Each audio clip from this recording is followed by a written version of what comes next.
guys हामी चाहिँ फर्केको अब होइन अब यसको सट्टा मैले हो आज चाहिँ भ्लग बनाउने लु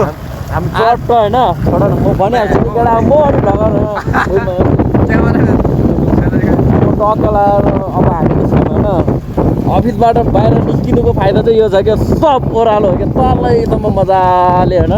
चट्ट जान्छ क्या हो कि होइन हो मैले पेट्रोल बचत हुन्छ क्या यहाँ चाहिँ नयाँ स्टार्ट गरेर चाहिँ पेट्रोलको हालत यस्तो छ कहिले पनि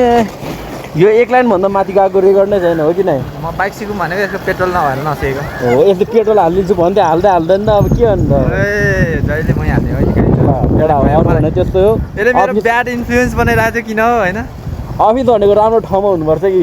यस्तो यहाँ खतरा छ नि त अफिस भनेको यस्तो माथि टक्क ठाउँमा हुनुपर्छ कि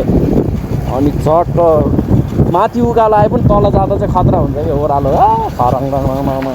सरङ रङ आजको लागि यति नै केटा good night have a good day अँध्यारो त भइसक्यो ल